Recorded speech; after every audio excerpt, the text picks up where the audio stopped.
Sorry for the little delay. I could blame it on technical difficulties, but it was really just good conversation and me getting distracted. So happy Monday. Hope everybody had a wonderful Lord's Day yesterday. We got a great show for you. We're going to talk first off about President Trump's, just briefly, his China trip that was last week.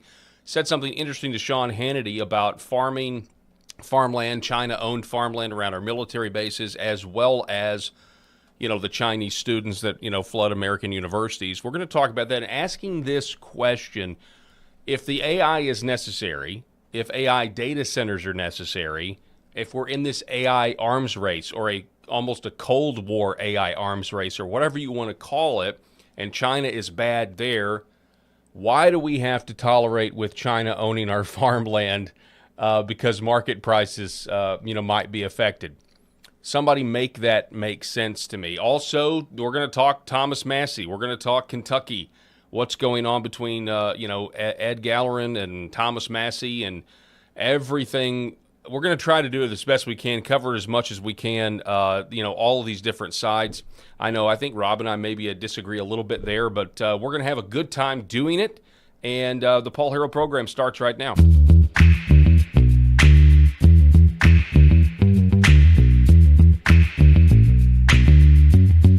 Paul Harrell program. All right, folks, welcome. Broadcasting live from the great state of Arkansas. It's Monday, and we got Rob Spencer in the house. Rob, how you doing, sir? Paul, it's an honor to be in studio, as always, when I can be, and great to be with all of our audience, wherever you're streaming us, whatever platform. We love our LFA TV audience as well, because they have the best chat going on over there, lots of interaction. So keep that going. We're going to read your comments at different times throughout the show. So we love that. Paul, I spent my weekend in St. Louis. How was it? In St. Louis. How was old St. Louis? Little scary at some places. I'm not surprised.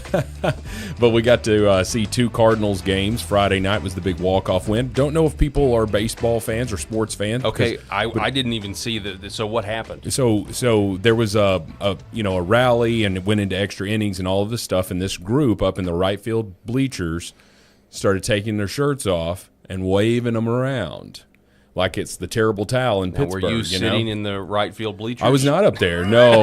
I thought you were talking about yourself. There was this group, yes. Real famous group. No, it's just a group of kids. I mean, I say they're kids are in their 20s, but we were, fortunately at this point in my life, I don't sit up in the cheap seats anymore. I try to get close to the field, mostly because of my bad eyesight, but I'll pay a little bit more for a better seat. But it was so entertaining. They were up there, and they're waving this thing around. Well, it started out as like just a few dudes, and then it had to be well over 1,000 that had gotten it. Just kept growing and kept growing.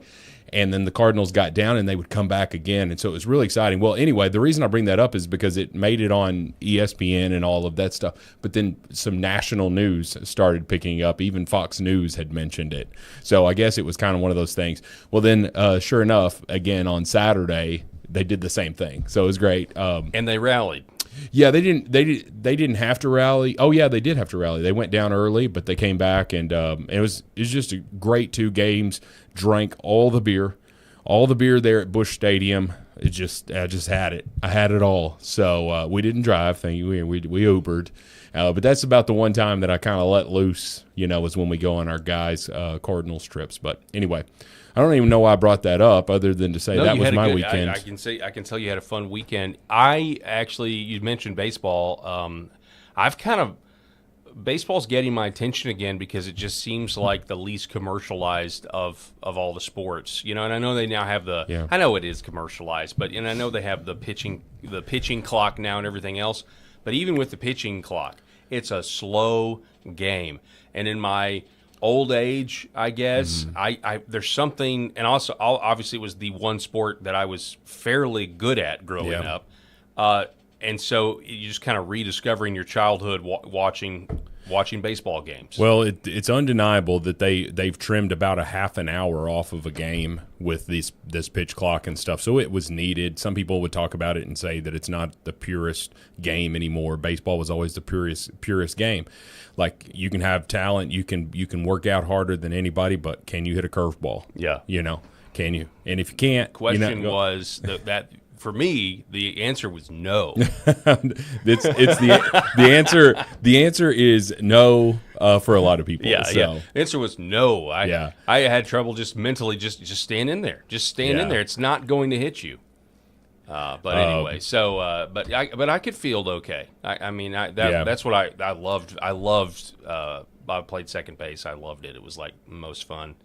Loved fielding everything that came my way. So I think anybody, if you ever are thinking about becoming a fan of baseball, which can't imagine that scenario would ever come up. Somebody woke up this morning. I'd like to be a fan of baseball. No, but let's just say that your kid or your grandkid or something is getting into it, and you're like, well, I don't really know what's going on. Whatever, I'd like to start watching. You need to go find some live MLB games, whatever's closest to you, and go watch a live Major League Baseball game and see the environment. And also, you'll sit in there, and the game is slower than, say, basketball, but the improvements that they've made in baseball, it's not nearly as slow as it used to be. Well, anyway, suffice it to say that if you will watch a live game, okay, really enjoy the atmosphere and all of that stuff, you'll be then able to watch a game on television. Yeah. Because it's just a lot of fun. Yeah, you kind of it's just you appreciate the game a little bit more. But anyway. All right, so we're going to get into this. President Trump having his China trip with President Xi Jinping.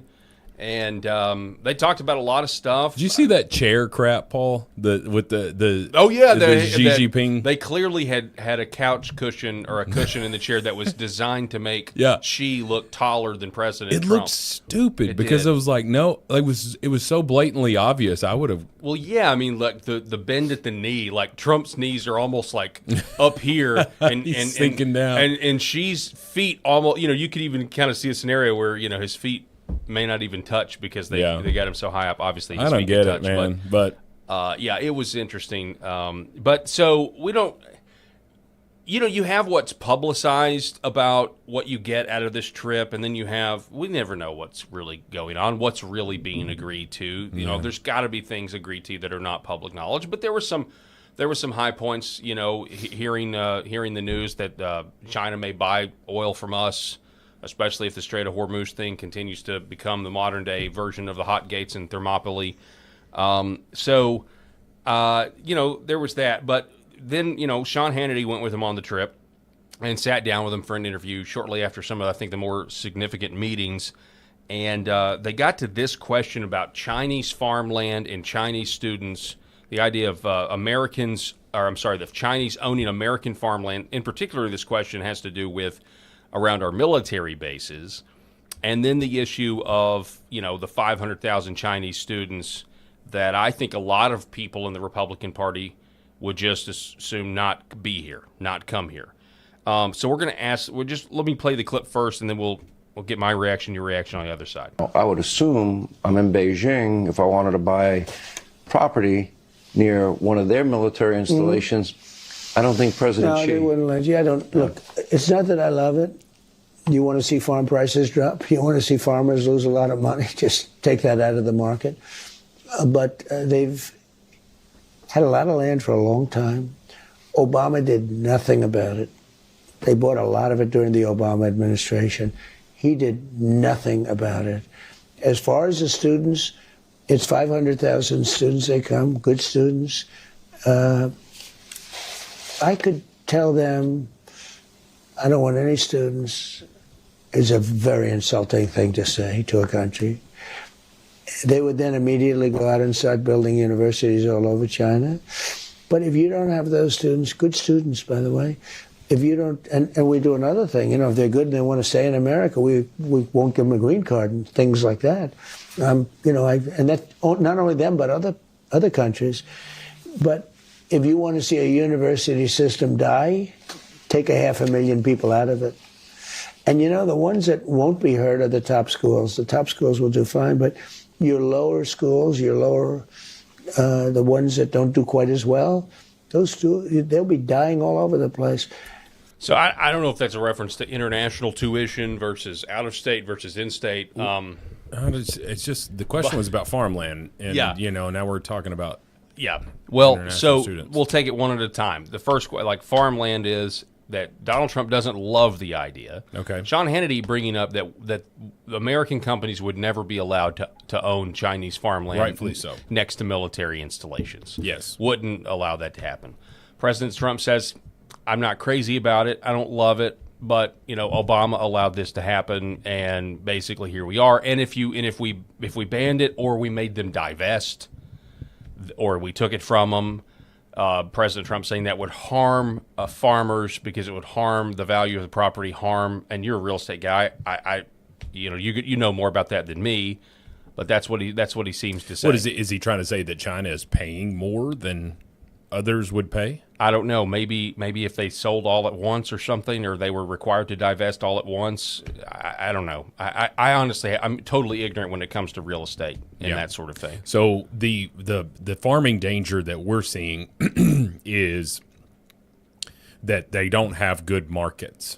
They don't have, and we had him on the show. I forget what's his name again. Mr. Stephen Leininger came on the that's program. right. Yeah, he came in. Great guy. Saw him at a store a while back, and he recognized me. It took me a second, but anyway, he's just a great guy, and he was just talking about all the issues that the farmers are facing right now. What they're looking at is a bad market, and it's been a bad market really since 2024, and it started in 2024, and all of that stuff is made worse, and every industry is really made worse by cheap Chinese imports. We all know that. But why does China want farmland next to military bases? That's another question.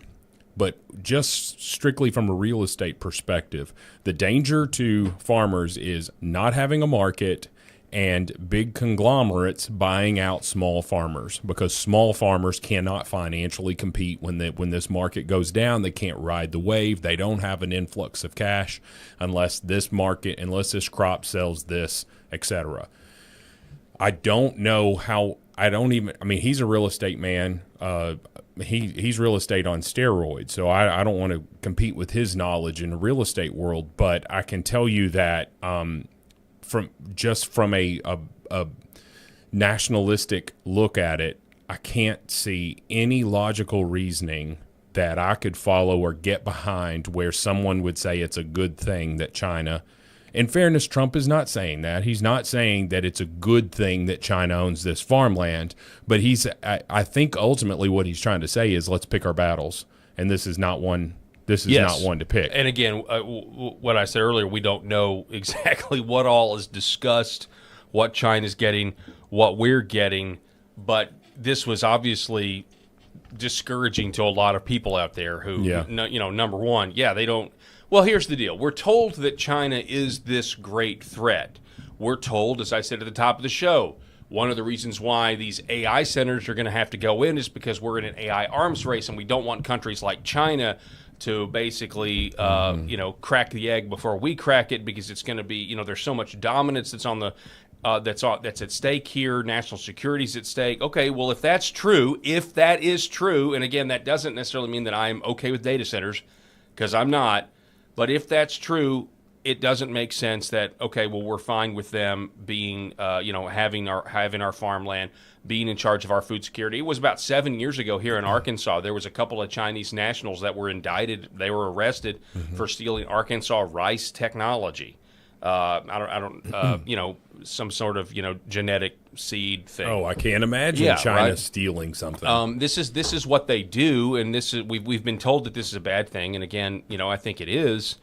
But you just kind of wonder, okay, well, what exactly is going on here? Now, we have this here. I mean, just so you know, this was definitely. I want to illustrate something here. This is an old headline from a local NBC News affiliate back on September 23rd, 2024. Headline: Trump says he'll block China from buying U.S. farmland if elected, going to protect it. It had a whole thing about it. He was in Smithton, Pennsylvania. There was a whole press conference about it.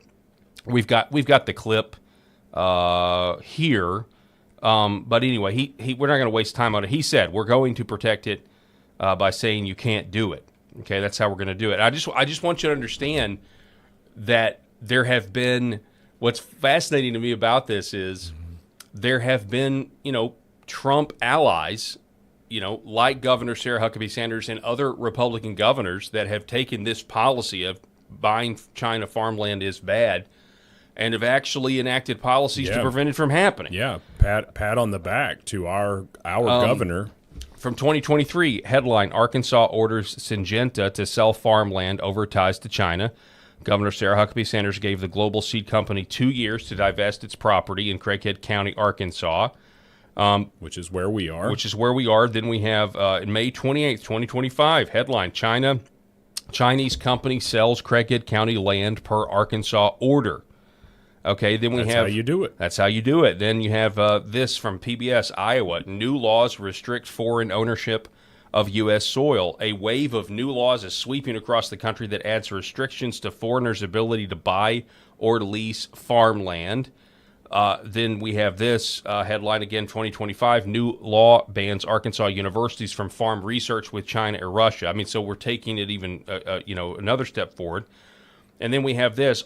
Oklahoma's ban on Chinese-owned farmland made an exception for Smithfield Foods, but I'm just highlighting that Oklahoma here they've got the ban. Is doing it as well. Yeah.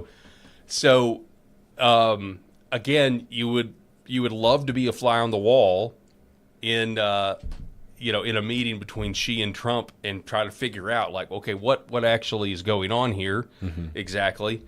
I think his bigger goal right now is to get a trade deal. I think he is setting the country up for Donald Trump. I think he is setting the country up for just many future years of success with a partnership with China rather than an adversarial.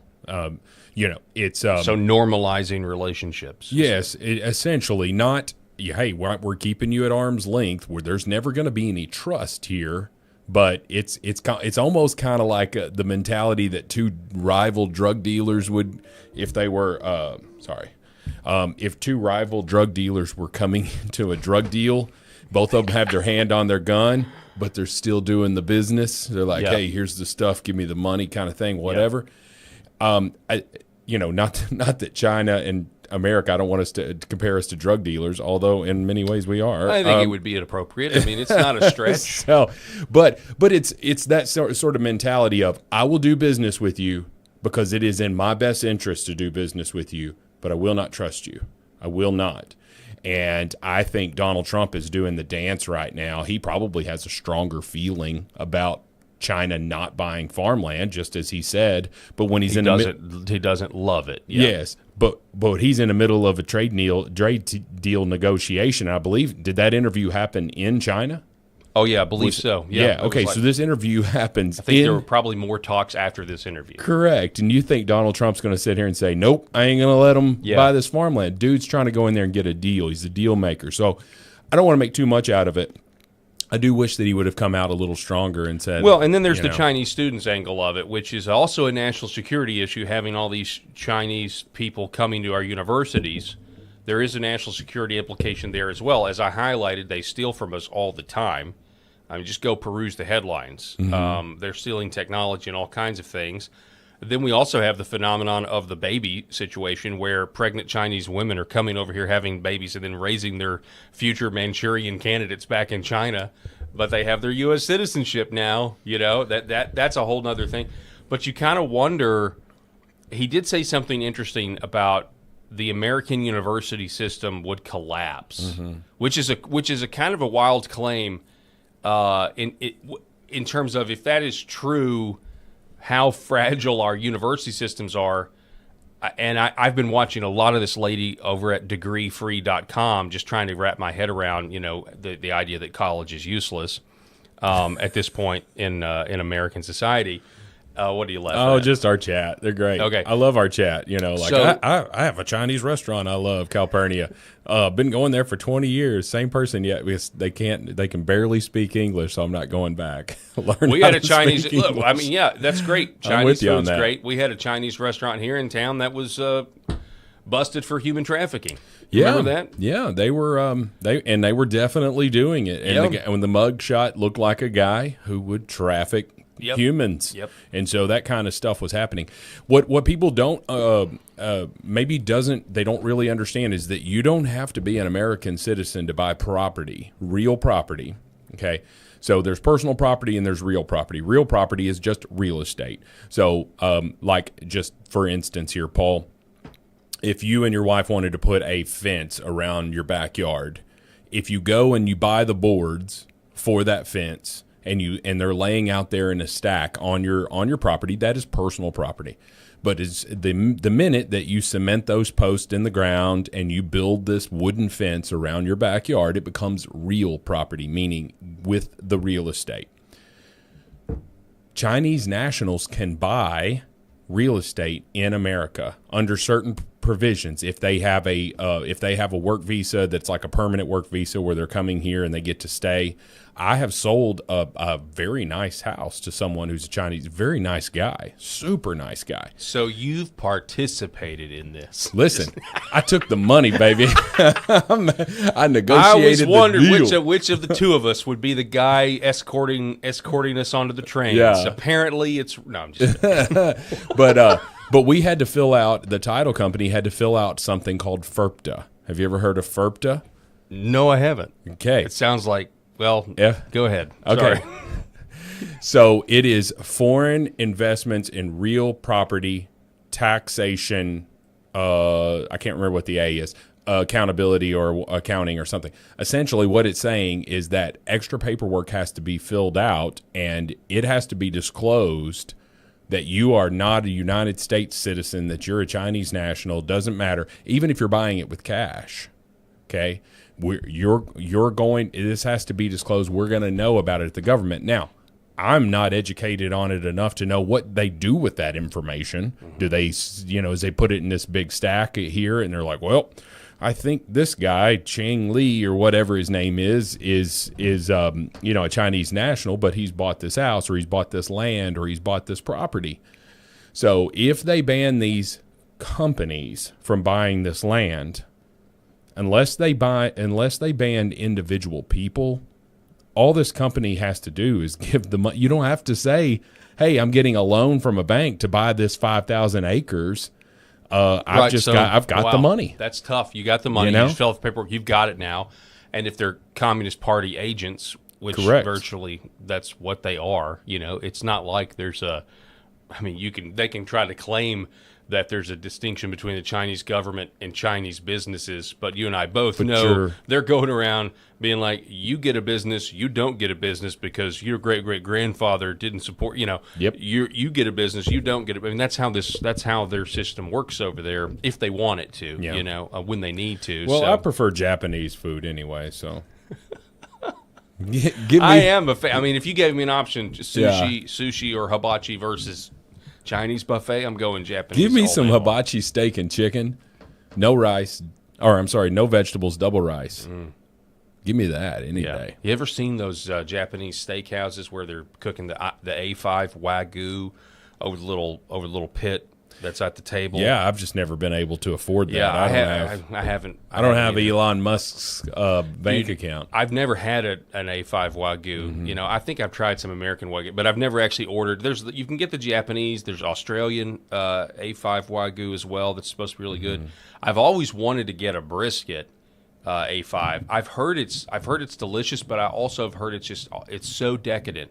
The fat is so. It's so marbled and so fatty that when you take this out of the package, the videos I've seen on it, it's like just touching the fat seems to like liquefy just by touching it. Well, you brought it up. Japanese Wagyu. Tom Segura, I think is his name. He's got a podcast. He's a stand-up comedian. He's a great guy. He's conservative too, which I really like. Of course, you just never know with comedians, but he's conservative. Anyway, he said he goes. Everybody says Chicago's got the best pizza. Italy's got the best, pasta rigatoni, whatever it is. Everybody says this and this is the best. And he's like, they're all lying. The best food, hands down, is Tokyo, Japan. Okay? Now, this is him. I've never been to Japan. I have no clue if he's telling the truth, but I don't know why he would go on this 10-minute rant about how that food was so good. But what he said was, he's like, what we eat here in the United States, you're going to see that in the trash can because they will just refuse to use. It's got to be the highest and the best quality. Everything has to be, and it's all cooked to perfection and all of that stuff. So it made me really hungry. It made me want to go to Japan and just just run a smorgasbord through there of food. But anyway, it's just interesting to me. He's like, hey, the best pizza I ever had was in Tokyo, Japan. It wasn't in Chicago. Wow. So that's crazy because they're so meticulous about it. So meticulous about it, and there's things about like their bathrooms, the toilet. South Park even talked about we got these Japanese models of toilets. They're $8,000, but it's like this incredible experience, and you have to go behind this curtain. Anyway, I digress. All of that. I like food. Have you ever seen that? It was a limited series, like one season. I don't know what network it was on, but it was called Shogun. Did you ever watch that show? It was a fascinating show, and it was subtitled, where appropriate. Have you seen Shogun, the show? No. It was a couple of years ago or whatever, and it's got some well-known Japanese actors in it or whatever, but it was fascinating because it was about this Protestant desire to evangelize the nation of Japan. But you had the Catholics that found Japan first. And so this is back when Protestants and Catholics were, not just opposed theologically, but there was a kinetic conflict, folks, when they ran into each other.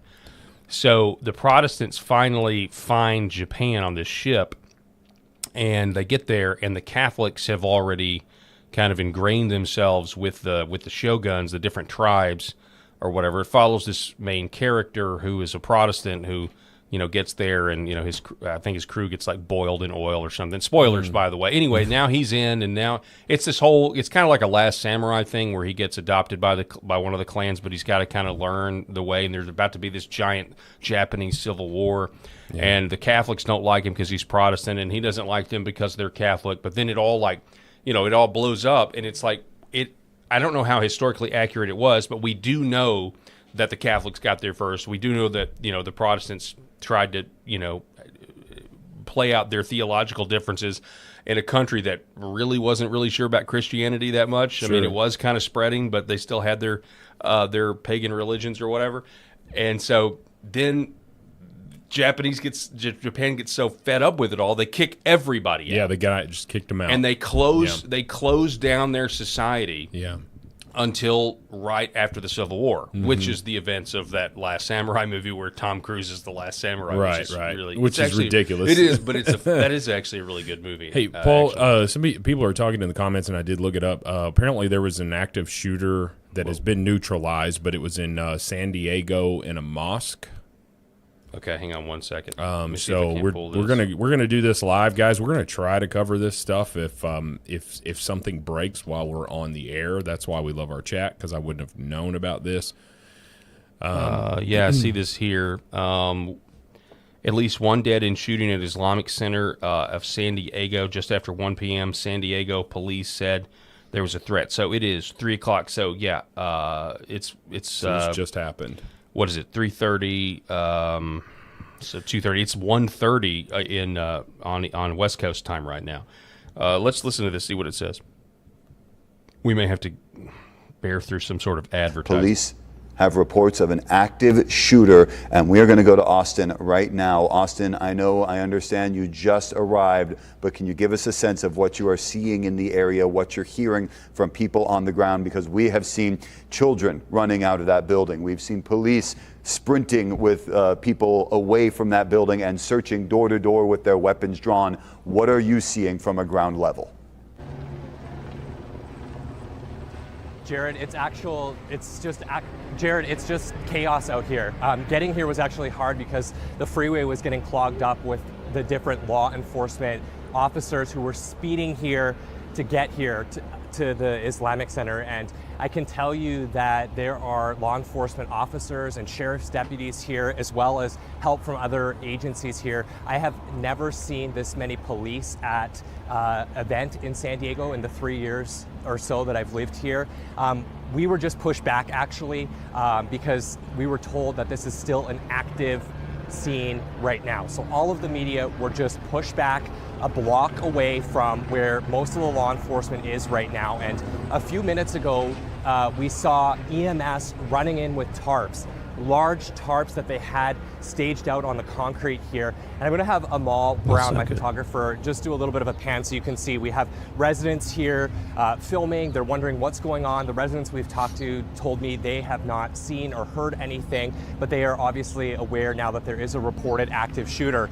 And probably about 200-300 feet from here is where we saw the SWAT team running in. As Amal and I were driving here, we saw the SWAT vehicle speed by. You might be able to hear that right now. The police chopper is flying above us. I can also tell you that there were law enforcement officers brought in from the U.S. Marshals Service. I saw them running in with bulletproof vests. And over here, we have a really large EMS response. We have some tactical officers right there. And we are told that this is still very much active. In fact, the San Diego Police Department, like I said, just moved us a block away. They said that was for your safety, and we're working on finding you a staging area. And one officer I spoke to, when I was asking if he could give us any information, just said it is still an active situation right now. So a lot of unknowns right now, Jared, but obviously this is something serious, and I just can't illustrate enough how large the law enforcement response is here. You can't see it because of where we are right now, but to my right, about maybe 300-400 feet, there's probably 50, maybe 60 different cop cars all lined up, and you could see that coming here on the 805 freeway. So that tells us that this is something very serious. Showing that from Sky 10 as well, we can see basically all of Balboa Avenue covered with police cars and squad cars. We've seen tactical units, Bearcats near the school and the officers. I want to ask you, Austin, before we go back to Ray, we saw a lot of people being taken out of the school. Have you heard any information from family members that are in the area or police officers about a reunification site or where people should go if they have children at that school or they have relatives who were at the Islamic Center this morning? You know, Jared, unfortunately, we don't know those details yet. I was just speaking with the spokesperson for the San Diego Fire Department, and she's working on getting us details like that, as well as a staging area. This is happening very fast and unfolding very fast. Certainly people in the area who are standing right here are wondering what's going on and would like to know that information, but we certainly don't have that information just. So, again, just after 1 p.m., San Diego police say the threat was neutralized, at least one dead that could be the threat. But then again, they're bringing in, he said they were bringing in tarps, large tarps. Yeah. And so you wonder, is it a mass casualty event and they need the tarps for the bodies? Let's see if there's an update. The threat at the Islamic Center has been neutralized, okay. But I don't know, I don't have anything else other than that. So yeah.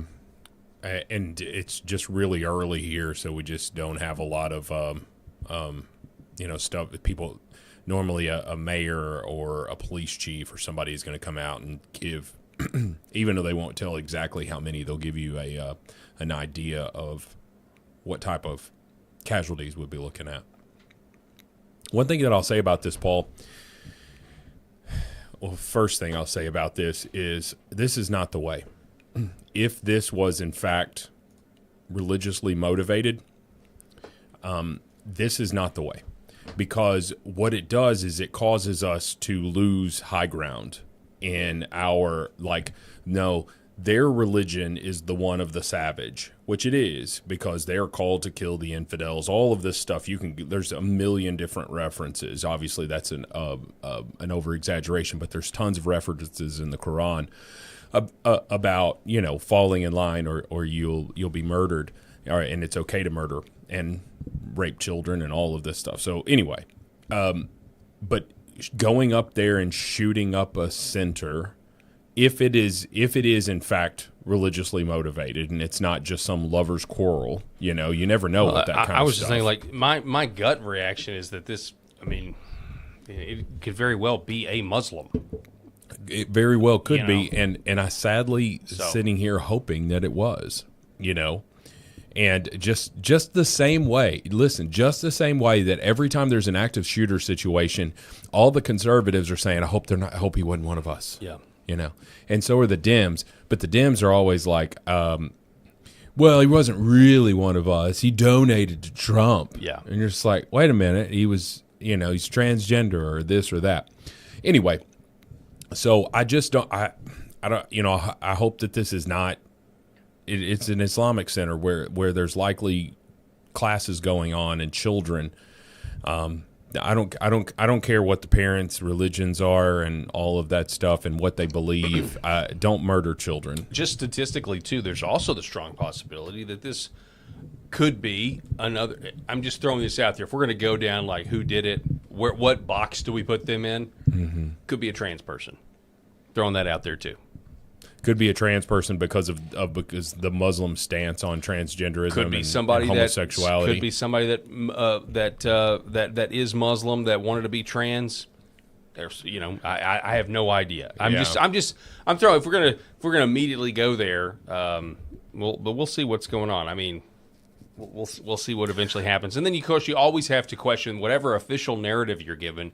You have to question it as well because events like this are used as false flags a lot of time to push agendas. So. Well, especially coming out of the state of California, because we all know that the police chiefs are probably all liberals, which it just it's kind of it's a manly profession, which just shocks me that a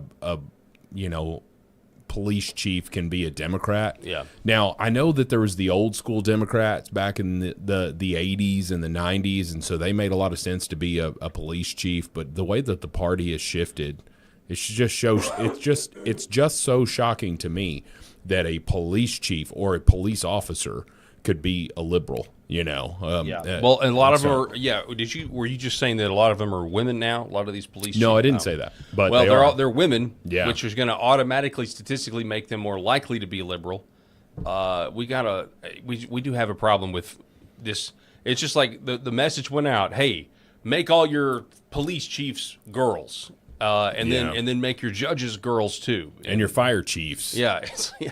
You're just like, wait a minute. Yeah. It's so strange what's going on. All right, well, we're going to take a quick break and reset here. When we come back, we're going to dive into this Kentucky District 4 race between Ed Gallerin. Is that how you say his name? I don't know, but I want to say this before you toss it to break here, Paul. I know that this is the topic of the day, and a lot of people have talked about this. We're going to talk about this through the lens of Donald Trump's influence over the party and whether that's going to last beyond 2028, because I've got some thoughts on that. Okay, we'll talk about that. Thomas Massey, Ed Gallerin facing off tomorrow. This is now it's an intra-party squabble. I've been through these before at a much smaller level in the state where people go against the executive branch, and it's like, okay, we're gonna have a fight. We're gonna have a political fight. We're gonna see who survives it. Yeah. So we're going to talk about this when we come back. This is the Paul Harrell program on a Monday, and we're really glad that you're with us. Don't go anywhere. We'll be back here in just a moment. For centuries, light has been used to heal.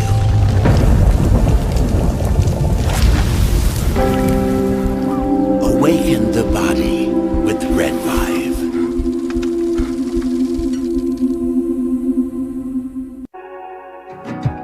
Why is Red Vive different? What sets it apart? What sets us apart from the standard red light panels? This is a medical grade device, and what that means is the red light bulbs and the near infrared bulbs have very specific wavelengths. If you think about the wavelength as the medicine, the 635, the 670, the 810, the 850, those were specifically chosen because those are the most powerful effectors of the cells. So those specific wavelengths, when they get into our body, when they affect our tissue, they spike energy production, they help with nerve pain control, they increase stem cell counts. There's very specific mechanisms that those specific wavelengths work at, and that's the medicine. So if you think of, say, medicine as an Advil or a specific steroid or a blood pressure medication, the wavelength is the medication. The other part of that, whenever you take a medication, is dose. Right? So you have the medication. So if you take 1 milligram of Advil and the average dose of an Advil is 200 milligrams to 800 milligrams, it's not going to work. That doesn't mean the medicine's bad. It just means you didn't take enough. Right?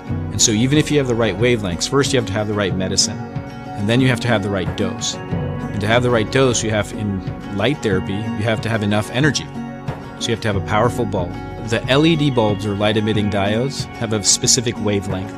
And that wavelength is the medicine. And the wavelengths that have been studied and published on that are the most powerful in affecting healing and the changes that we want to see with our bodies and our health are the 635 wavelength, the 670, 810 nanometer wavelength, and 850 nanometer wavelength. Those are all going to affect the mitochondria, the cytochrome C oxidase, and affect those powerful long-term changes and affect that downstream pathways. And that's what you get with RedVive devices.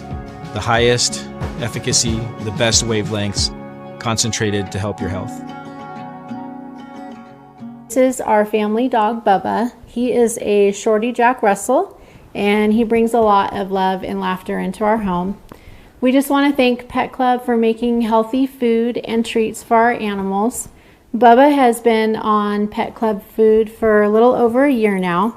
He really likes the Sequoia dry food, and then I put a scoop of the Sequoia wet dog food in there with some hot water and stir it up, and he absolutely loves it. And he likes the mush puppies, but his ultimate favorite is the antlers. Those keep him busy for a really long time, and he really likes them. It makes us feel really good that the food and treats that we give him have healthy ingredients in them because we want him to be around for a really long time. Our previous dog was a lab, and his name was Titus, and we fed him in bulk, and we would just get his food from the big box grocery stores. And unfortunately, that food wasn't very healthy for him, and he ended up getting cancer and passing away. So we didn't want to make that mistake with Bubba, so we were really fortunate to find Pet Club and find some really healthy food for him to eat. So we would just like to thank Pet Club, and we just really appreciate the healthy food that they make so we can keep this guy around as long as we can.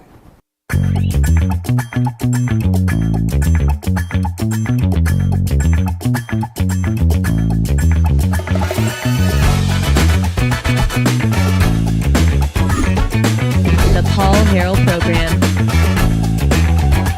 All right, welcome back, ladies and gentlemen. Thanks so much for being with us as always. Oh, sorry about that. Here we go. Props to whoever in the comments commented on our audio quality and how balanced it is. I can appreciate that there are people out there that are like, we really want the audio quality to be, to be good where you can hear it. I get it. It was not without a lot. This was years ago when we built the studio. It was not without a lot of pain and frustration. Yeah, and then you come back from break and you hit the wrong button over there. Whoa! It's like, whoops. Yeah. What if, if we were on late night, we would have to change our voice. We'd be like, listen, everybody, we're going to talk about... No, wait, that sounds sexual, doesn't it? Kind of did. I didn't mean it that way. What were you going for? I was going for the smooth sounds of 93.7 jazz. Yeah. I think that's good. It's time for a glass of wine. And then now I'm back to the sex again. Yeah. I just can't. Now you brought an alcohol to it, and we were like, all right. My mind. Rob's doing the vocal equivalent of showing everybody his bedroom face. Everybody. Oh, I'm probably turning red. I'm getting a little embarrassed. No, it's all good. Stick my big 14-sized foot in my mouth. So $35 million has been spent in this Kentucky primary between Thomas Massey and Ed Gallerin. Real quick update. They're saying that both shooters are dead. No children were harmed. Okay, praise the Lord for that. If that turns out to be true, thank you. I'm so thankful for that. So there's a debate right now over a lot of stuff. Obviously, we know that Thomas Massey is not perfect, just like anybody isn't perfect. Like no one is saying. I mean, maybe there are some Massey supporters that think that, but I don't think there are. Then you have the other candidate. How do you say this guy's name? For whatever reason, I'm having a mental block exactly on how to say his name, Gallerin. Let me go to the Politico story here. Maybe they have I can't see the name in my head, spelled out in my head, so that's why I'm having such a problem. Anyway, it doesn't matter. We'll figure it out here in a minute. So Politico, and I'm going to take this with a grain of salt. Politico is writing this headline: Massey's primary is the most expensive in history. Pro-Israel groups have played a huge part. The pro-Israel lobby, this is written by Lisa Kaczynski. The pro-Israel lobby has pumped millions into Democratic primaries this year and is facing the next test of its political power on the right in Ruby Red, Kentucky. The American Israel Public Affairs Committee and other pro-Israel interest groups have uncorked over $9 million in a bid to unseat Republican Representative Thomas Massie on Tuesday in a competitive primary that has shattered spending records. Prominent pro-Israel GOP donors have funneled millions more into a super PAC stood up by President Trump's political operation that has spent nearly $7 million on the race. Overall ad spending has topped $32 million, making it the most expensive House primary on record per tracking firm Ad Impact. So how much was it again? 32 on TV, but I think I've heard just 35 million so far is what we're talking about. Chump change. Yeah. On a Republican primary. Now, I've said repeatedly on this program, hey, look, the Republican Party is a coalition, and the Republican Party is the only real place where you have a debate about ideas. South Carolina President pro temp over there was like, we're better when the Democrat Party is robust and vibrant. It's like, no, their ideas are terrible. If you want to have a debate, you have to have the debate within the Republican Party. It is. Mm-hmm. Now, just based on the spending and the numbers, those out there that get upset when you point out the Israel lobby and their effect on politics and try to pretend like it doesn't have an effect, obviously we're seeing this in real time. Yeah. It clearly does have an effect. Sure. Right? Thomas Massie, not for war. The Israel lobby is going to be like, well, we want the war. We want this conflict of offense or defense or whatever. He voted also not to give Israel money, and he's spoken out against them. And so yeah, it makes perfect sense that they're now going to target him. That is exactly what's happening here. Okay, there's no question about that. Then there's the other votes. So Massie voted against the big beautiful bill. Mm-hmm. He's voted against other things as well, and this is one of the reasons why J.D. Vance, Vice President J.D. Vance, said this the other day. Take a listen. I think the problem with Thomas, and I've told him this in private, and now I guess I'll say it in public, is it's one thing to disagree with the party on a particular issue. It's one thing to have your independent stand on a number of questions. And by the way, some of the stuff where Thomas Massie has been independent against the Republican Party, I've agreed with him with. Thomas and I worked together during 2023 where I was trying to stop the limitless flow of American money to Ukraine, and Thomas was one of the people I was working closest with it. But that's one thing. Being independent, having your own opinions is one thing. Voting against the party on every single issue, you're eventually going to make too many enemies. Amen. And that is the problem that Thomas has had. It's not one issue. It's not 3 or 4 issues. It's that every time that we've needed Thomas for a vote, he has been completely unwilling to provide it. That is why the President of the United States has trained his ire on Thomas Massie. It's because we can never count on him for some of the most difficult votes. I wish that weren't the case. I say that as somebody who's known Thomas well before I got into politics, but politics is politics, and when you always vote against the party, you can't expect the party to actually back you.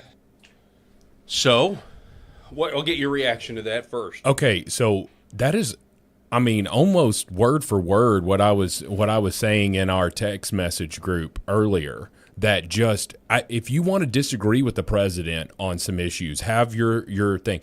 Thomas Massie was one of the huge opponents of Donald Trump's stance on the Epstein files. I completely agreed with Thomas Massie, and I believe that in private, Trump would probably admit that they fumbled that it wasn't the greatest moment of their presidency.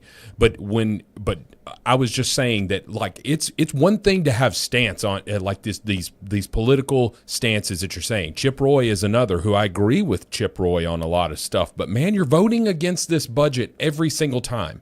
And what you're doing is you're delaying all of this stuff because it's going to go through.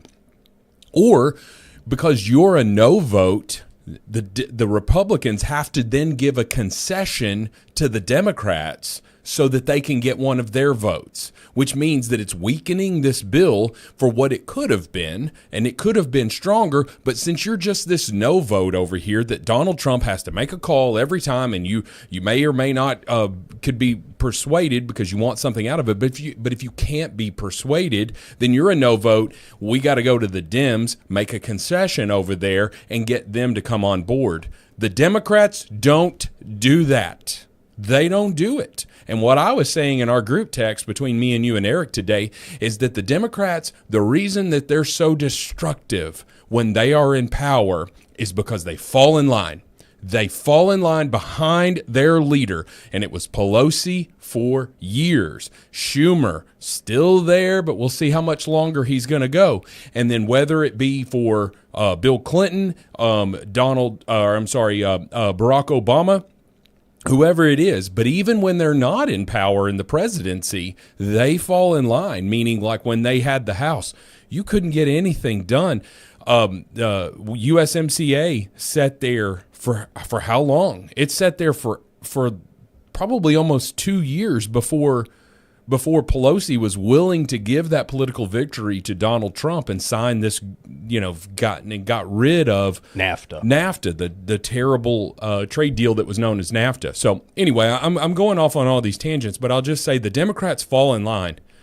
And if we want to defeat them, if we want to keep them out of power because we see how destructive they are, the Thomas Masseys of the world that are no votes on all of this crap, as principled as you might be and as much as I might agree with you on certain things, you got to go, in my opinion. So President Trump saying this in a flurry of tweets yesterday, calling Thomas Massie bad. A bad congressman. Bad Congressman Thomas Massie voted against tax cuts, the border wall, our military and law enforcement. He says actually he voted against almost everything that is good. The worst Republican congressman in history. That's strong. Anthony Weiner would like a word. Yes. The worst Republican congressman. He was a Republican when he was serving? I'm sorry. He was a Democrat. I'm sorry. I was just conflating congressmen. I don't think we would have a guy named Weiner in our party. John Boehner, based on the fact of how they spelled his last name and the whole country gave him the benefit of the doubt and how you would really pronounce that name.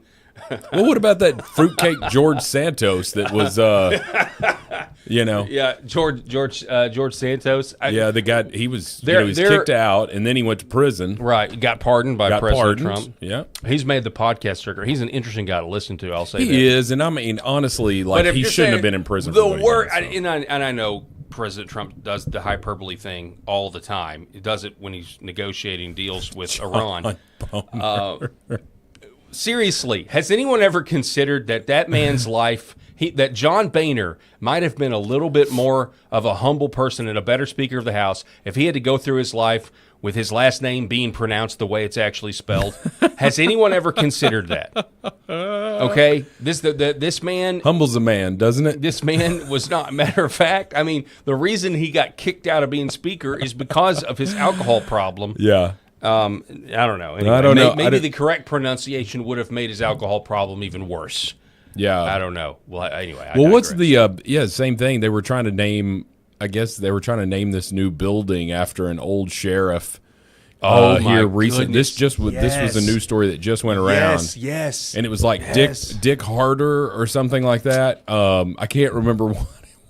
But okay, let's keep going here. I do want to find that story. Sorry, I take us off on a vote. It was a vote that they put it to the people for a vote, and the guy, it's his real actual name, and he's apparently a historical figure, and everybody wants to name the building after him, and it's way worse than John Boehner. Anyway, so. Bad Congressman Tom Massie says border wall, votes against tax cuts, border wall, law enforcement. Actually, he voted against everything good. The worst Republican congressman in history. Kentucky, vote the bum out on Tuesday. We can't live with this troublemaker for another 2 years. He is a true negative force, President Donald Trump. Okay, so did Thomas Massie, here's the question. Because did Thomas Massie vote against tax cuts, the border wall, military, and law enforcement individually? Standalone bills? No, he did not. He voted against the big, beautiful bill that had all of these things in it, right? Sure. Okay. But it sounds better to say it like this. Oh, of course. Yeah. I mean, I'm not taking that away from Trump. He's going to do what he's going to do. This is politics, baby. It's this true. is a blood sport. What he's writing here Correct. is true. Right, because one of the biggest things was to solidify those Trump tax cuts from Trump 1.0. The idea of somebody being against the big, beautiful bill, though, is not necessarily unprecedented. It's one of the reasons that it's what precipitated the Elon Musk Donald Trump divorce. So I'm just trying to put this into context. Sure. It's not like everybody loved the big, beautiful bill. Now, I, like many of you out there, and maybe many of you that still are, I used to be a big debt deficit hawk. Back when I started the show. You can lose some sleep watching that debt clock. You can. Website. Back in 2009. And so this is where I get into the, I love Thomas Massie and what he did with the Epstein files. I love standing up to that. We're going to get into the perception of why Thomas Massie is actually being taken out, or the attempt to be taken out, and the perception versus young people versus old people here in just a minute, because I do think it's a really unfortunate error, in a lot of ways an unforced error with what may end up about to happen. We'll see, though. I don't know. But Thomas Massie, the big beautiful bill, Elon Musk. Remind me where I was going with this. Well, ultimately, I think I got two steps ahead of myself, and ultimately the point that you're trying to make here is that Thomas Massie voted against this one bill, and Donald Trump is using that. But I do think that Thomas. Yeah. So I was on the debt. Yeah. So I'm not one of these guys that's like, any politician is pure as the driven snow, because you look at this idea of the debt. Okay, you could take any bill at this point and say, I'm voting no because of the debt. Mm-hmm. I used to be a big debt guy. 2009 when I started the radio program, or I was given the opportunity to have a radio program by a very generous person, I was distressed that it was $12 trillion. $12 trillion. We would take that in a heartbeat right now. Now, in theory, on principle, it is wrong. If you look at what's available to the public, 12 trillion is wrong, 36 trillion, 40 trillion now. But practically speaking, there's a strong argument to suggest that we actually don't have all the cards, we don't have all the facts, and a really, really small group of people are the ones that actually are controlling your interest rates the way we do our thermostats at home. If you can spend $12 trillion, if you know really how much that is, and nothing bad happens, and now it is at this point a fool's errand.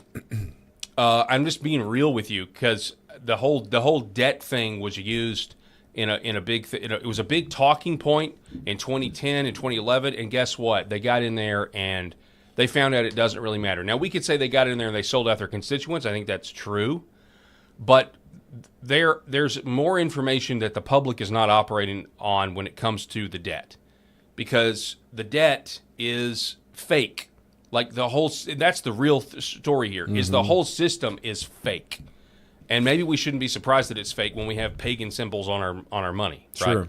So I say all that to say you got to operate with a level of realism. So this idea, this principled debt thing, and I'm not saying that Thomas Massie doesn't really believe it, but the whole thing is it is really, to me, just like I'm going to vote against the big beautiful bill because it's going to add to the debt, when in reality, like, this is the status quo that we have right now. We currently operate in a world where, and this would be unpopular with some people, we currently operate in a world where you can spend $40 trillion because you're the world's reserve currency and you have a military, and guess what? You can just do that. That doesn't mean it's right. That doesn't mean it's ideal.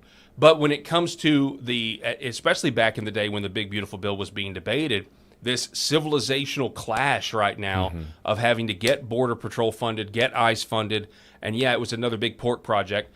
Do I agree with Elon Musk that they were chicken and the big beautiful bill should have cut all of the waste instead of funding? Literally, he exposed the waste and they came and funded it. Yeah, I think that's terrible. I think it's awful. And you could make the argument that Thomas Massie was standing up to the people. You could make the argument Thomas Massie is trying to make the Republican Party do what it says it's going to do. And I get that. I'm sympathetic to that. At the same time, if it's just focused on the debt and the debt alone, At this point, again, the debt is negligible at this point, and it's either going to it's so large that the only way the debt will ever be a factor is if somebody plans for it to be a factor and breaks open the glass to create the crisis. It's not going to happen from one vote on the big beautiful bill. I guess that's my point. Okay. Well, I will say this. I do agree with some of the people in the comments that since Thomas Massey, he didn't vote to impeach Trump, and we know that he does not care for Trump. He didn't vote either time. To do that. Like Cassidy, who lost. That's got to be embarrassing. We're going to get to Cassidy. But Good grief! But anyway, so I don't think Thomas Massey is an enemy, and I don't either. I don't count him as an enemy at all. I would rather have the Epstein files. Even though we don't have them all, but go ahead. Sorry. Yeah, but I will also say that I don't think that Donald Trump truly looks at Thomas Massey as an enemy, because Thomas Massey, although he has spoken out in some ways against Trump, he doesn't present. He's a bump in the road every time he's trying to get something done, but he's not a roadblock.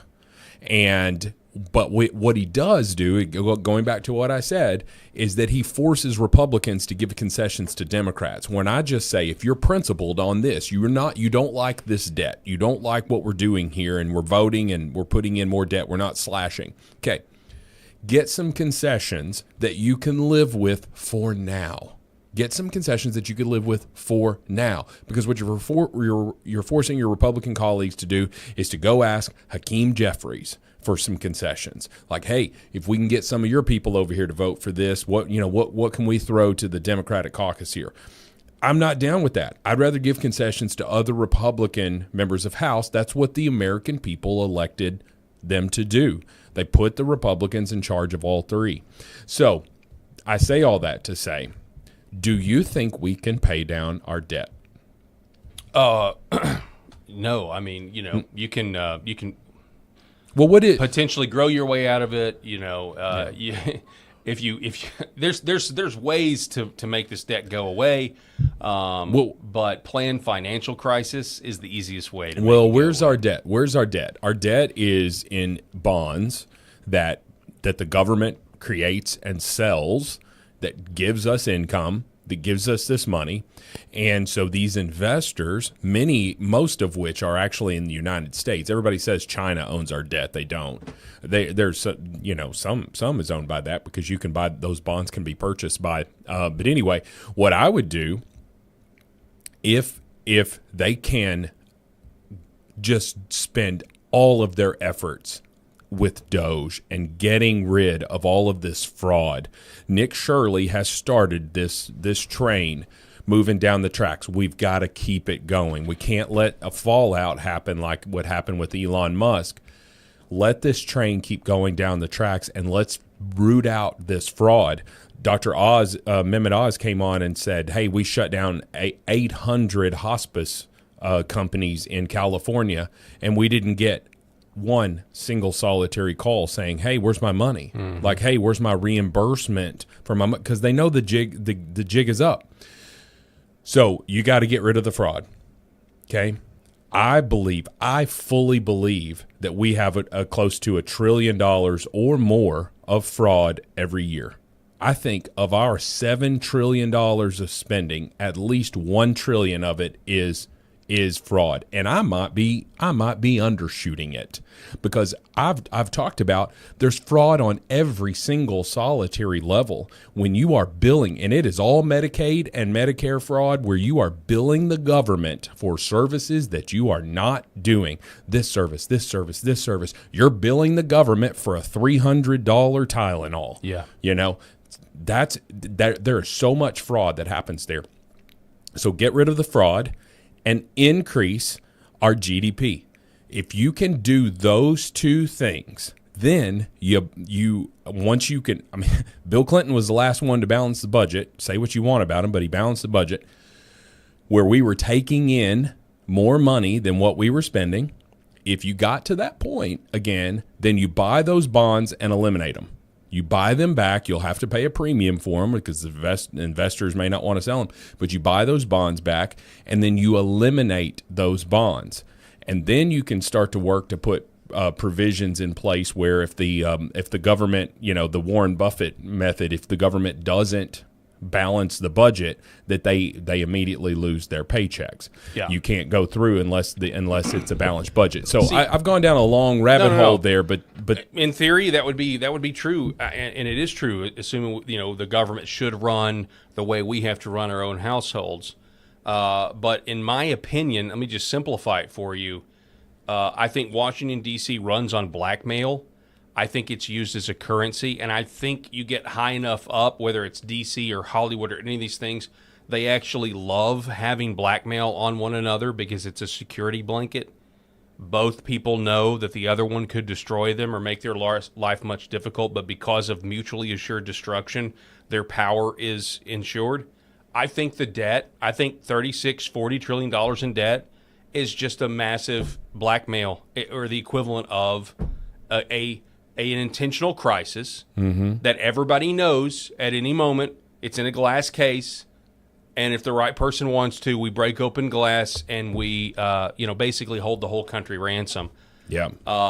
And so in that instance, the debt really does matter, but the way out of it is not. The way out of it is to end the Federal Reserve. The way out of it is to audit Fort Knox. The way out of it is to put people in jail who've done this to the American people, who've put us in this position. This is just my opinion. So, outside, what you said is true. I'm just saying outside of the traditional "let's grow our way out of it" idea, which assumes that we're living in a system based on sound economic fundamentals. Well, grow and cut. Yeah, grow and cut. Yeah. That's a key.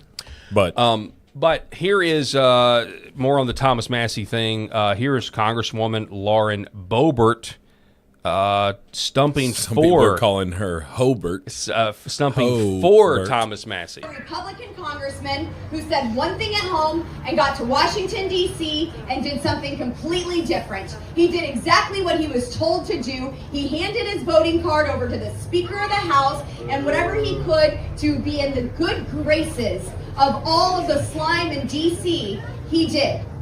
He would come back home and campaign one way, and then he would go back and govern the complete opposite. Isn't that the story? And so I decided to run against him. I had no money, and I traveled 29 counties in Colorado, and I beat him by 10 points, the first time in 48 years, and incumbent lost the primary in Colorado. All right, so that's her telling her story, how she got to Congress.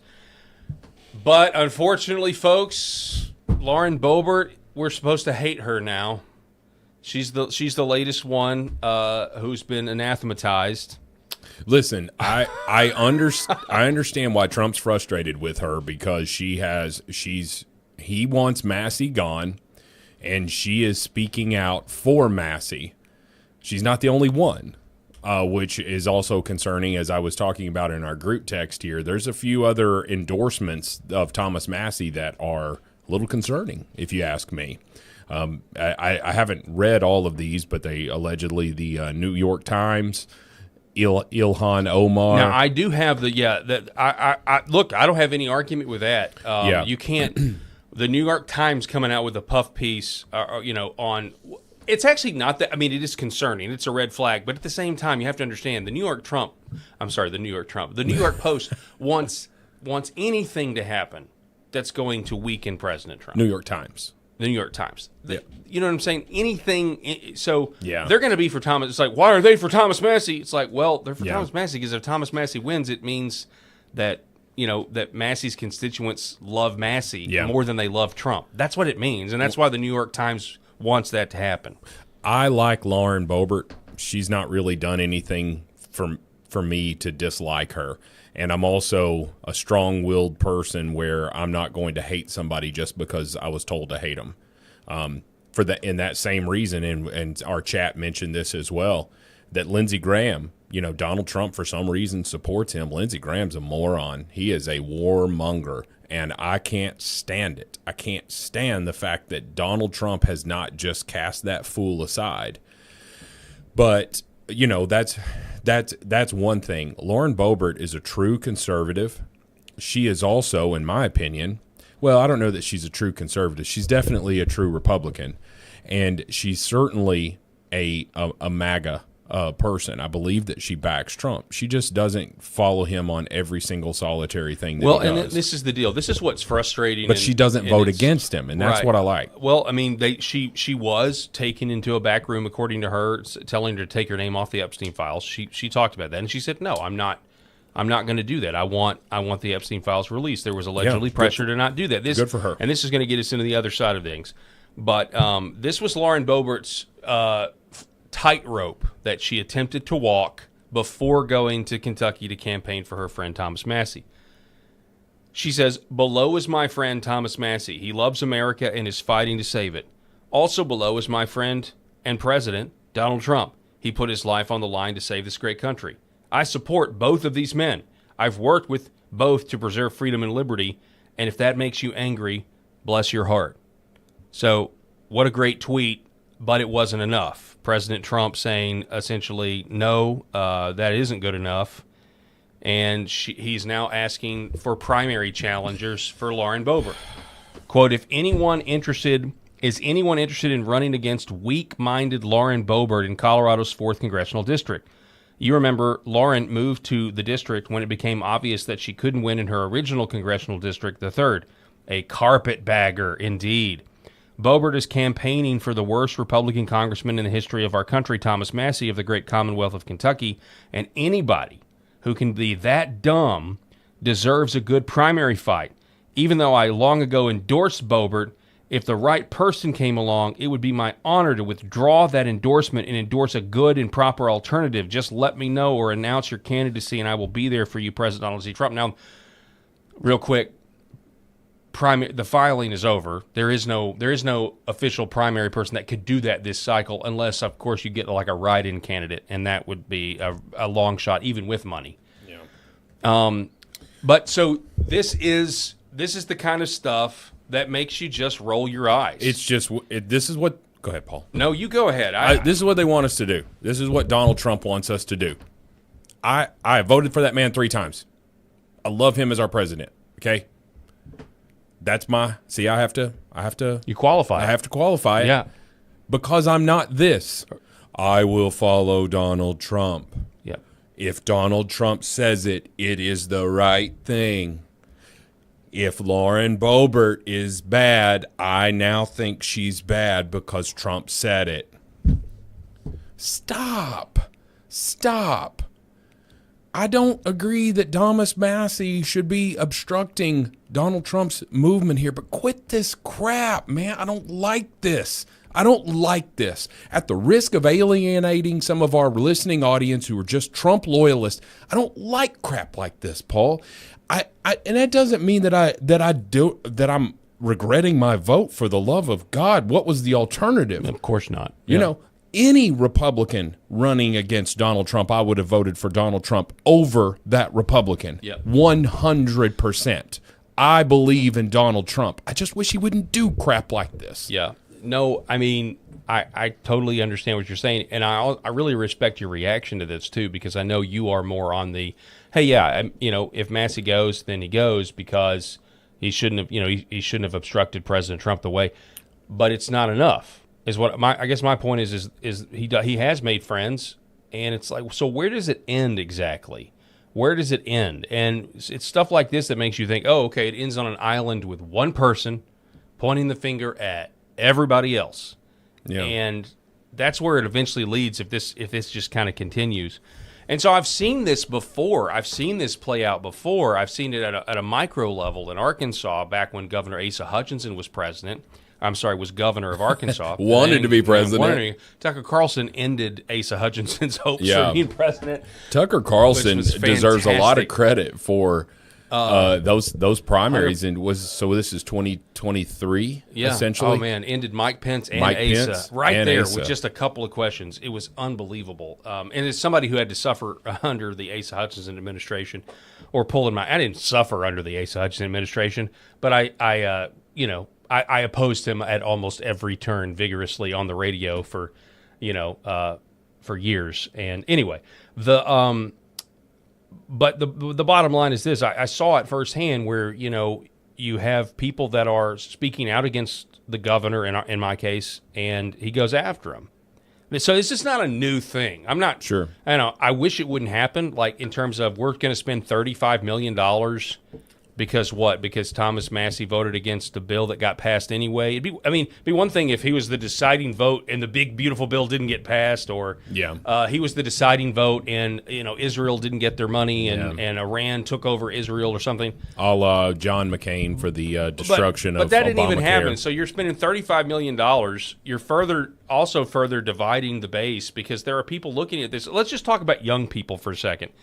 Because, he also is criticizing Rand Paul, the senator from Kentucky who's stumping for Thomas Massey. Yeah, he's been going after Rand for years, though. Yeah. That's nothing new. He doesn't go after Rand is I guess maybe because he's a senator and he needs him, maybe. I don't know. He doesn't go after as strong as Rand. Yeah. Well, I don't Rand doesn't really go after Donald Trump very much. He just knows that Rand is a no vote on every budget that comes through, and he's just, they're hoping that Collins and what's her face, Susan Collins and Murkowski. Thank you. He just hopes that they are yes votes, so that he can counteract it. But here is the interactive polls. This is Iowa Polls 2022 over on X. They're doing some polling here, and this I've seen several polls that are just like this. Okay, age 17 to 25 is polling. This was as of. The, let's see, that's the 13th. That's the 13th. I guess May 13th. So a couple of days ago, 5 days ago. 17 to 25, Massey is winning plus by 25. 26 to 35, Massey by 56. We have age 36 to 45, Massey by 38. 46 to 55, Massey plus 17. Age 56 to 65, Gallerin, 18. 66, 75, Gallerin, 35, 76 plus, Gallerin, 33. Well, I've got a couple of questions. Yeah, go ahead. Number one, that is a huge disparity. Huge discrepancy. So, discrepancy, thank you. So it's a huge discrepancy there. So I want to dive into that a little bit more. But I want to know what the average voting age is there in the state of Kentucky. Is it an older electorate? I think they've got, this is why everybody is saying right now, it's really kind of anybody's game, and it all depends on turnout. It all depends on turnout tomorrow to figure out who's going to win this thing. Here's the Ed Gallerin at 48%, Thomas Massey at 43%. The not 7.6 not sure, but see, here's the deal. If a bunch of young people show up, if more young people show up to vote than old people, Thomas Massey's going to keep his seat. Yes, sounds like it. That's what that means, and so we'll see what happens. I think we haven't even talked about the October surprise, which would really be a May surprise. Last week, Massey gets hit with allegations of having a girlfriend and all this other stuff, and I when I saw that. My instinct is whether credible or not credible, it is something you do when you're not sure that you're going to win. That comes out when you're like, when you're going to try to Christine Blasey Ford Thomas Massey. The election is razor thin. I could see that. So I also am curious about why the polling starts at age 17 to 25. Oh, when the voting age is 18. Yeah, that's a good question. It's interesting to me because I don't know why you would be calling. Yeah, that's a great question. I don't know. That's strange. Unless this poll was done, a couple months ago, and it says it was conducted the 11th through the 12th. So unless you're 17, turning 18 in just a couple of days, I don't even know what Kentucky's registration deadline is. It may be past that. So that's strange to me. But regardless, that's a huge discrepancy in the numbers, and I don't know that I've ever really seen that. This is what they're saying. The overall. This is the latest one this was conducted the 16th through the 17th. Wowzer. So you've got a 7-point spread, 5% not sure. According to interactive polls, does this one have a breakdown? I don't see this one having a breakdown of age. But yeah, they do all kinds of polls on this site. But anyway, it's pretty fascinating what's going on. So here's my deal with this, because we had this conversation in the chat where it's like, okay, yeah, big beautiful bill, or what J.D. Vance said, he's just not reliable on any of this stuff. They just kind of want Republicans to be reliable on. Always stands up for this or that.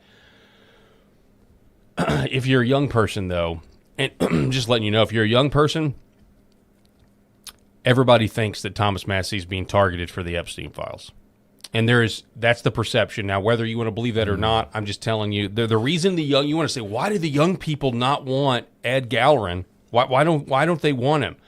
Well, it's for a lot of reasons. It's for this Politico report. I mean, say what you want to. Pro-Israel groups. There's a lot of Americans that are not happy with it. R.N. McIntyre, feel how you want about Massey. The man has literally showed up angry in my mentions, but it's pretty unsettling that a foreign country is openly working to unseat a congressman in a district where he's very popular. The young people, you may not care about that, but younger Americans increasingly do, and it's not necessarily. It's not necessarily. In some cases, it is directly just because it's Israel, but in a lot of other cases, it's just it's foreign involvement at all. Okay. And then you could bring up the Epstein files, and the Epstein files, people are like, yeah, like that was really weird. Wasn't that weird this time last year when we were told that the Epstein files, there's nothing to see here and it's a hoax? People have not gotten over that. And we warned about this on the show. We warned about this, and we were warning about it in context of the coming midterms.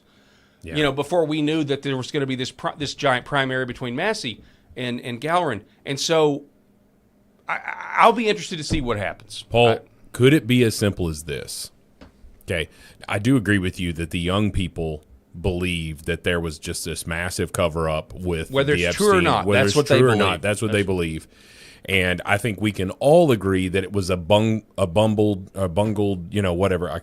My words are not coming to me today. Pam Bondi just screwed the pooch on this. She came out. She promised this one thing. We're not going to go rehash all of this stuff. But then the internal memo got released and said, we're not releasing anything else. We're going to say nothing else on this. And then, of course, the pressure really grew, and they had to, eat some crow and go ahead and release all this stuff. But anyway.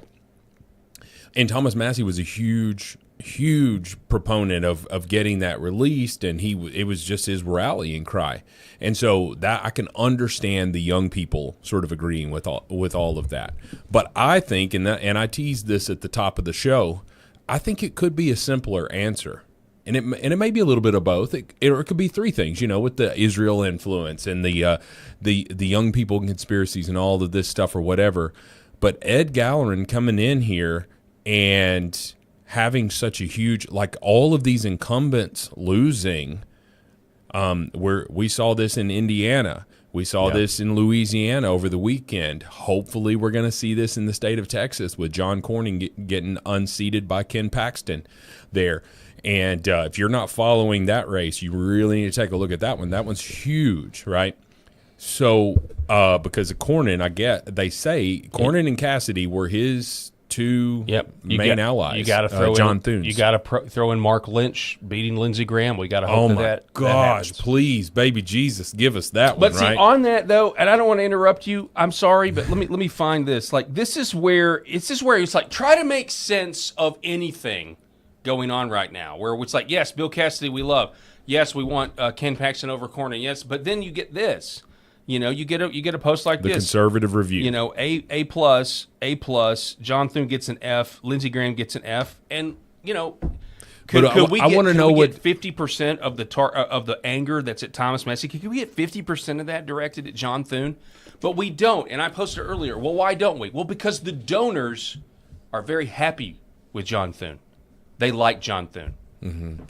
Well, and they like Lindsey Graham saying let's go to war. Everybody go to war. Yes, they do. And I don't know how much influence he's been screaming at Iran for a long time. I don't know how much influence Lindsey Graham had in that. I would assume none, because I think that Donald Trump's really good at sizing people up. He realizes that guy's a fumbling idiot. But anyway, my whole point that I was trying to make there is that if you think MAGA is dead, if you think MAGA is dying, you are naive, because Donald Trump is sort of kicking ass and taking names, as they say, because it seems as if anybody who has gone after Trump and disagreed with Trump is losing their seat right now. Cassidy 100% deserved it. He was the fact that a Republican voted to impeach Donald Trump after January 6th. And the BBC had to, this lawsuit here that because they had edited a clip to make it look like Donald Trump had said something that he didn't say. Well, all the Democrats came out and said that's what he said. Not because of BBC, because they just truly believed all of that stuff. All the crap that goes through their head. Donald Trump is evil. Donald Trump is Hitler. He's killing babies. All of this crap that they believe in their head, to me, gets extra validity when a Republican votes with them on stupid stuff like Donald Trump invoked an insurrection. He invoked an insurrection. All of these people, January 6th, they were arrested. Their lives were turned upside down. Donald Trump and none of those people, neither any of those people or Donald Trump, let me say it a little bit more correctly there, none of those people or Donald Trump were charged with insurrection. So don't sit here and say that the man incited an insurrection. I think the FBI agents trolling through the crowd had much more to do with all of that stuff. But Cassidy voting with the Democrats to impeach Donald Trump, he immediately lost his seat. It was a poison that took 6 years. Yep. Right, because he had just been reelected. Right. So, I mean, you're exactly right. It took 6 years. And so here's an example where we're like, hey, this is great. Who is not happy that Bill Cassidy, a big pharma stooge, also is out of there? Here's Donald Trump. Bill Cassidy, after falsely using his relationship with me during his political career and winning elections because of it, voted to impeach me on preposterous charges that were fake then and now are criminally insane. Let's talk about Tulsi Gabbard exposing the fact, and Eric's CIA Ramella. Yep. His disloyalty to the man who got him elected is now part of legend, and it's nice to see that his political career is over. I'd like to thank the great people of the state of Louisiana, and the big victory will only make me work harder for your success and all that comes with it. I love you all. Make America great again, President Donald J. Trump. We're going to get something very similar to that, although I think that's a valid post. 100% right there. What's he going to say if Thomas Massey loses tomorrow? Good riddance. You were an idiot. If you'd have been smarter, if you'd have worked a little harder. I just don't like. I don't like that. But I do. I let me just say this. I'm good with Thomas Massey losing. However, that conservative review thing is a little concerning to me as a Republican and a conservative. I think, okay, well. What am I missing here? What am I missing? And that's we've known for a long time. I mean, I learned this the hard way in the primary in 2016 when I was on radio. American people don't really care as much about principle in a talk radio format as I thought they did. They just want their problems fixed. They want their problems solved, right? And so they're going to respond to the person they think is going to actually get that done. Okay? And President Trump is essentially a 1960s Democrat. If you go back to the 1960s and you look at that's kind of where President Trump falls in. Sure. And this is not surprising. Everybody knows this. Everybody has known this for a while. That's just the way it is. And so this is an example of, and again, no politician, Thomas Massey included, is pure as the driven snow, okay? They don't exist out there, right? Even when you make a principled stand, if it truly is principled, there's also other reasons that that don't necessarily have to do with that principle as to why you make different votes. So you never truly know. This is the system that we're given, though. So I don't know what he's going to say. The real question is what happens if Thomas Massey actually somehow wins? He's going to be more emboldened, in my opinion, to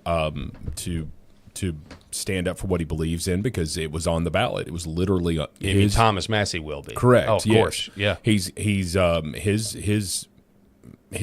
stances were on the ballot, and his constituents voted for him. If that's the way that it plays out tomorrow, even if it's a close vote, doesn't matter. It will forever. If Thomas Massie does win tomorrow, whether you think he should go or not because he voted against the big, beautiful bill or voted against a bunch of other stuff the president wants, we could all agree, though, right? If Thomas Massie were to somehow win, it would forever shatter any sort of allegation that MAGA is a cult.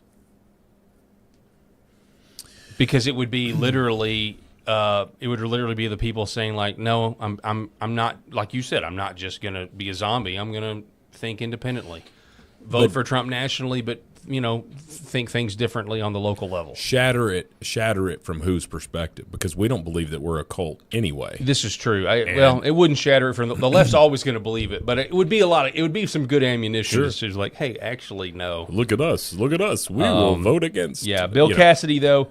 Real quick before we're going to take a break and reset, but Bill Cassidy just got completely shut out of his Senate seat, not only getting pummeled by Trump-backed Julia Letlow, but also losing to John Fleming, who got second. So he didn't even come in second. So it heads to a runoff, and guess who's upset about it? Oh, Mitt. Pierre Delecto, the Senate. Mitt. The Senate to now lose an exceptionally brilliant and creative mind. An MD who chairs health care. He's a Big doctor. Pharma. And a person of character. Bill Cassidy's departure is a loss for this country. There you go. Say less, Mitt Romney, and not in a good way. Just shut up. Just shut Nobody gives a damn what you think, Mitt. That's exactly right. All right, I voted for you in 2012 because I was worried about Obamacare. But, yeah, I wished, like anything, that we would have had a different option in 2012. Yeah, you and me both. Folks, we're going to take a quick break. Don't go anywhere. We're going to be back here in just a moment. This is the Paul Harrell Program, broadcasting on LFA TV, Paul Harrell Program, YouTube, as well as Facebook and X. For centuries, light has been used to heal.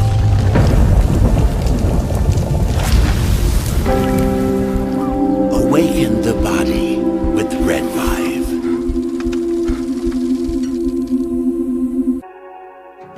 The other things that we're seeing, more and more use for is even vascular issues. So one of the mechanisms that red light, near-infrared light, or Red Vive works is stimulation of the mitochondria and stimulation of nitric oxide production.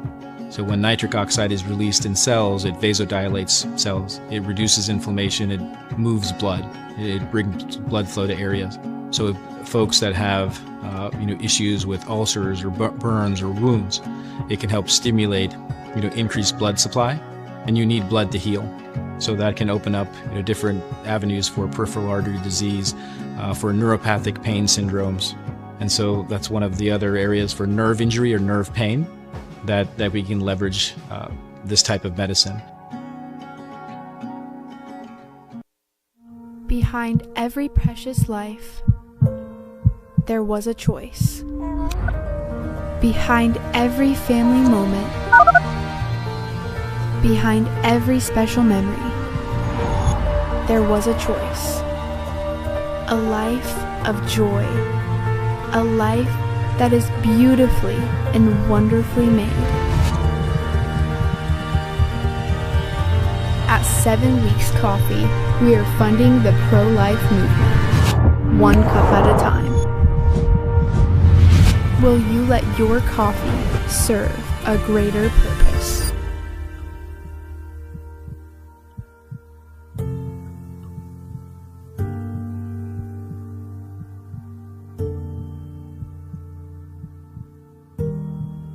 My name is John, and this is my beautiful wife, Lori, and this is our Star Wars Ewok. His name is Scout, and we have Scout for about 11 years now, and we started noticing about 3 years ago he started slowing down. He was unable to jump on the bed.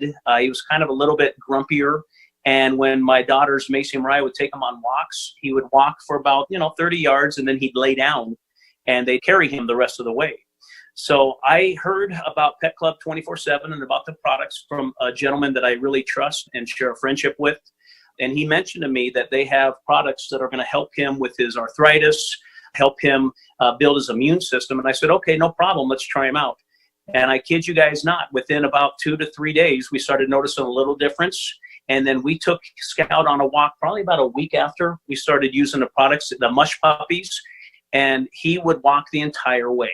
He would walk at least a mile, and it's just been completely amazing. He's a new dog.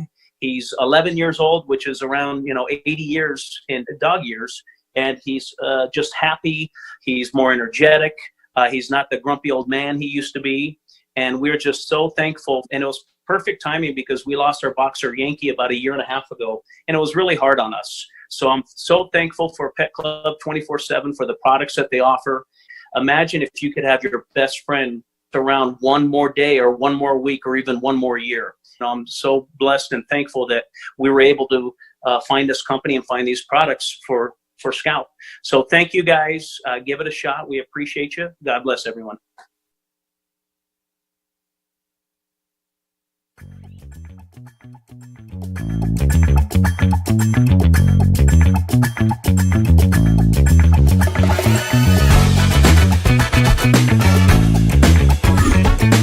The Paul Harrell Program.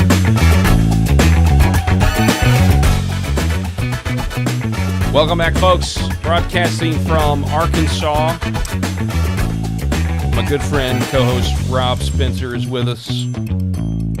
We got a few more stories that we want to get to today. First off, it's kind of a follow-up story to what we talked about the other day on Friday when I was here. And so I'm glad that James Comey was dumb enough to say it again. He said it on CNN. Hey, I talk to people in the FBI all the time, and they're so distressed. The ones that have been fired, the ones that are still there, the ones that have got family members that are sick and dying, and they're just so distressed that the FBI is in turmoil. And basically he's confessing that, hey, look, there is a deep state. I'm talking to him and just telling him to hold on. Yeah. Like I'm talking like Wilson Phillips, hold on for one more day. You ever hear that song? Are you asking me if I've ever heard Wilson Phillips hold on? Yeah. You've heard Someday somebody's going to make it want to. So Paul, everybody's heard that song. This is James Comey. My 15-year-old son has heard that song, and it came out 15 years before he was James Comey's born. Phone call with the FBI is like, I know there's pain. Holy crap.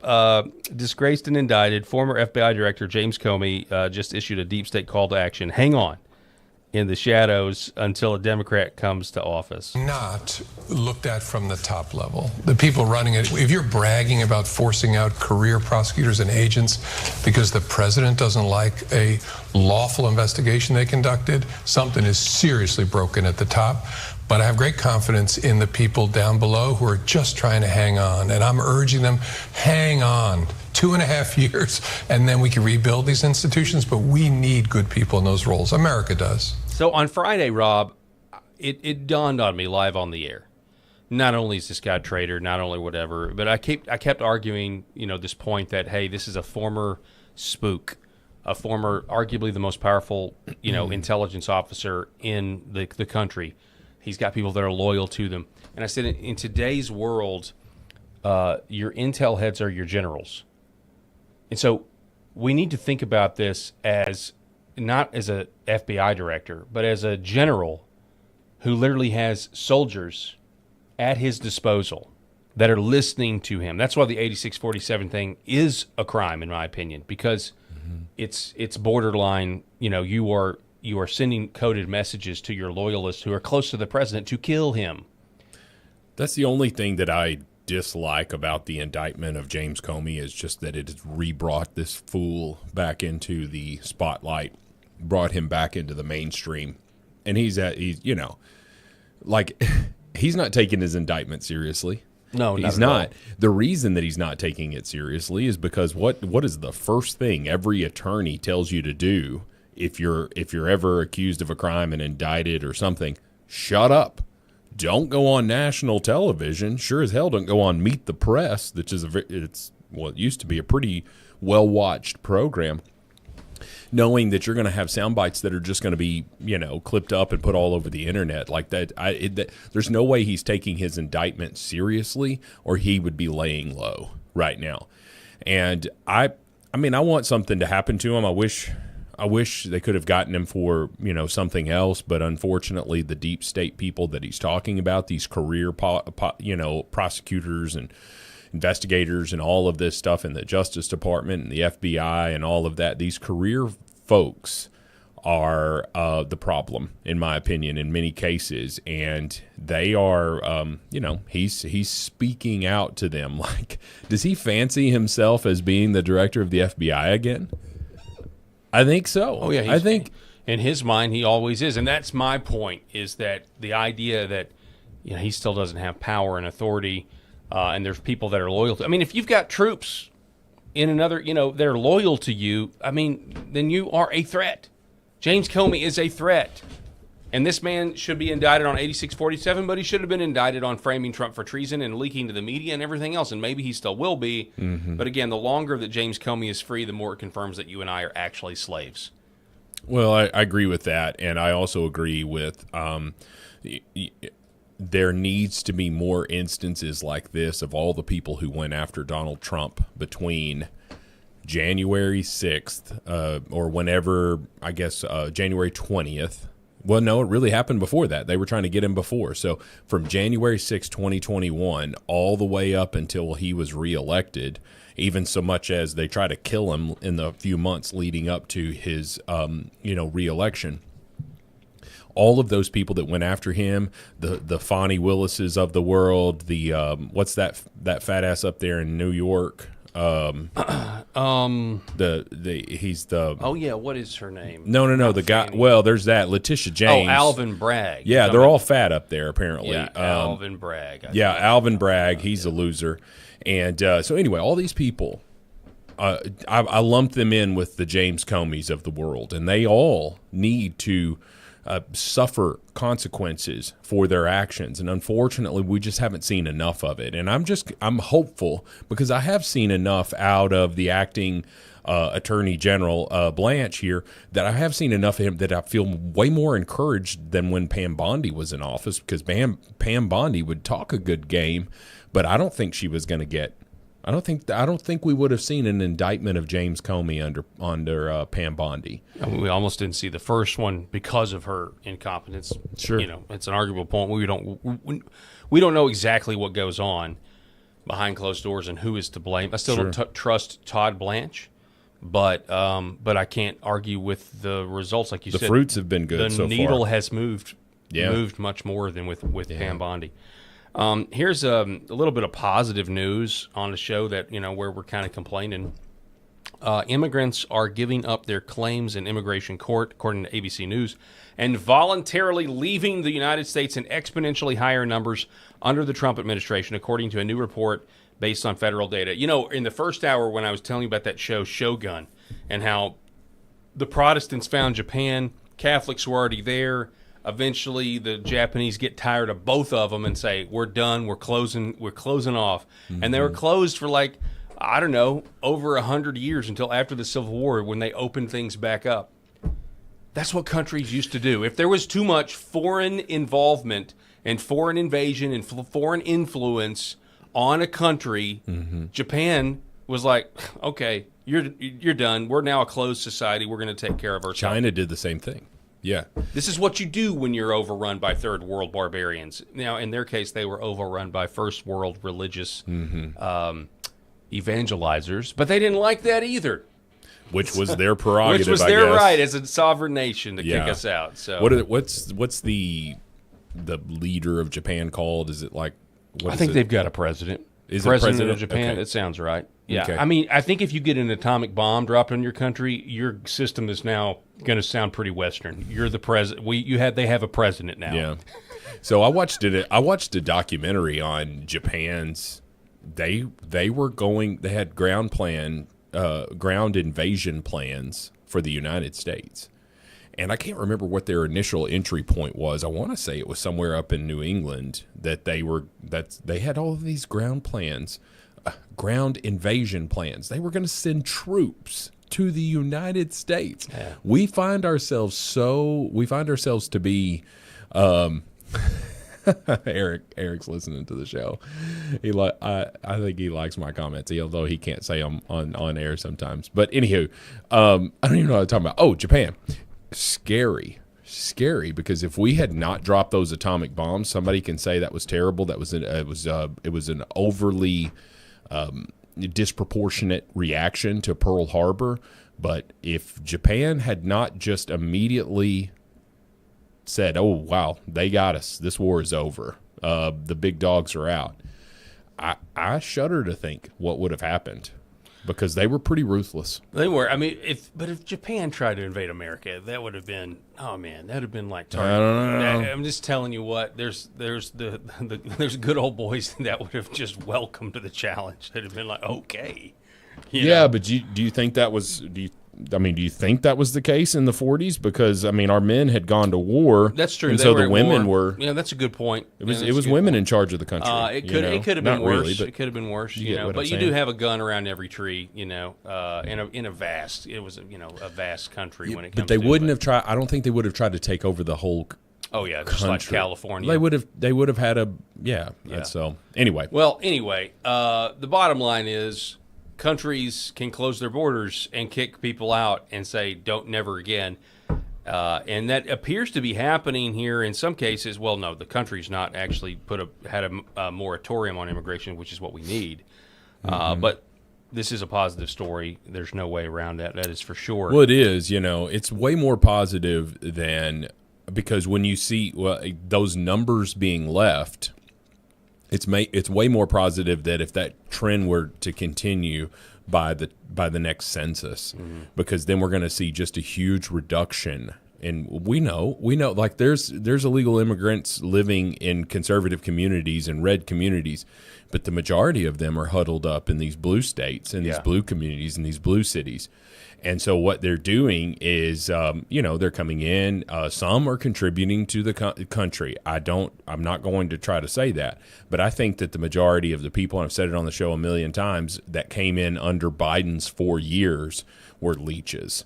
They were people that were leeching off of the country because they saw this opportunity, and we were handing out all of this money and all of that stuff. If all of those people are gone, and then there's an actual census that's taken, where all of this is coming into factor, how many House seats are those Democrats going to lose? Way more than the Republicans will, and I guarantee you that. Yeah. In other news, Rob, this is not fake.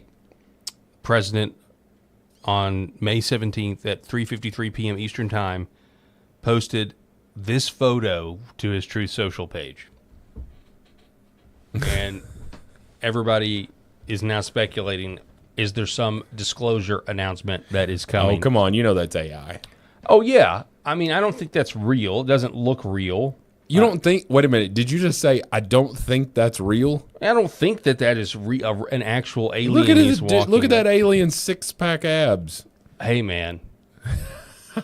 You're trying to put our standards on an alien? I'm just saying, we don't know. That alien has a human physique. I know. That's why. Okay, with just an alien head and a green body. Yeah, it's here, like they got all the same. They got all the same muscle groups.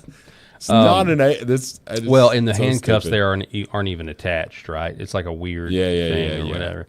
But he did post this, and it got everybody talking. Yeah. And he's got these leg shackles on, but he's walking pretty easily there. Yeah, and the president of the free world. The president of the United States, the leader of the free world, essentially, is walking right next to this alien with these shackle handcuffs. Well, he was Trump personally arrested this guy, right? But all that alien would have to do is just wrap that chain around the president's neck and choke him out. This is a stupid. Well, I don't know. This alien does not look happy. Just say it. You believe in aliens. He does not. Well, I believe in demonic and fallen angelic beings. Yes, that guy is like. A Martian or whatever. It is funny, though. It is an exact human physique that just has a gray alien head on it. It's really hilarious. B-hops. I'm not saying it's Dennis Rodman, but this is let me read the whole thing. I'm not saying it's Dennis Rodman, but it's Dennis Rodman. I agree with that. Yeah, man, that's funny. Dennis Rodman. Now that's a callback because remember when Dennis Rodman was like And correct me if I'm wrong, because, I mean, I feel like I was out of commission, but didn't Dennis Rodman try to negotiate world peace with North Korea? Kim Jong-il, I guess it was Kim Jong-il right back then. I don't think it was Kim Jong-un. It was his dad, because there were it may have been Kim Jong-un. I can't remember. But anyway, he goes over there. They loved Dennis Rodman in North Korea. Loved him. Absolutely thought he was the greatest. And he negotiated, I think, a release of a hostage. If I remember, I can't. This is just the AI overview here. Okay. But it says that between 2013 and 2017, former NBA star Dennis Rodman made multiple high-profile visits to North Korea, developing a controversial friendship with leader Kim Jong-un. Billed as basketball diplomacy, the trips included exhibition games with retired American players, but drew intense global backlash. But I remember when Trump went over and crossed the border and crossed into into North Korea, that Dennis Rodman was like super excited about it. Was like, "This is amazing." I can't believe this that it happened. But no, yeah, people do think Dennis Rodman's an alien because in the Men in Black movies, they straight up say that he's an alien. Well, I don't know about that. I don't know if he's an alien, but I do know he married himself. He married himself in drag. And so Dennis is, he's not on the sane tree, in my opinion. He might be dangling off the sane tree as a branch there, but I don't know. Anyway, regardless, that's the stupidest photo ever with this AI, meant to look like why would Donald Trump be walking next to this alien, and why does this alien just have a perfect male physique, or not really perfect, but you get what I'm saying. Like, he's obviously works out. He did his ab crunches this morning. And so just has an alien head. I hear he's got a Planet Fitness membership. Can you zoom in on that at all? I can't. I can't. I don't know what's going on. It's because you have this crappy PC, man. When it's I just zoomed into 300% and it did nothing. So, who all thinks this is real? Just tell us if you think it's real. Who else seen a leprechaun say yeah? Yeah. To me, it looked like a leprechaun to me.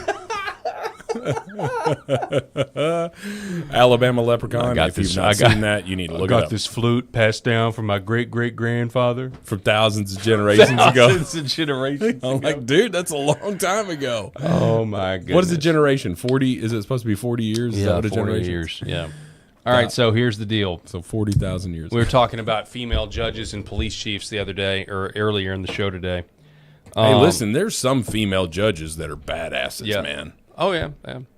But documenting libs. This doesn't have to do with a police chief or a judge. It just has to do with an alleged homeowners association meeting where somebody has taken this clip, and this is devoid of context. We don't have the full context about this, but apparently some homeowners association meeting took place where the splashing at the swimming pool was just too much. Now, I don't know, I try not to spend a lot of time theorizing what hell could be like, because it's, you can trivialize it to the point. It's a real place where real people go. But just rhetorically speaking, I've often joked that the WNBA would be on in hell. But I actually think this is a new. I actually think this is a new contender. Like, if I had to listen to this lady for eternity, take a listen. Children are permitted. Obviously, that's not the issue. It's the intensity. When splashing becomes continuous, it stops being play. It becomes activity. Activity at that level is shared. Children. That's all you get. Okay. Can I? It's terrible.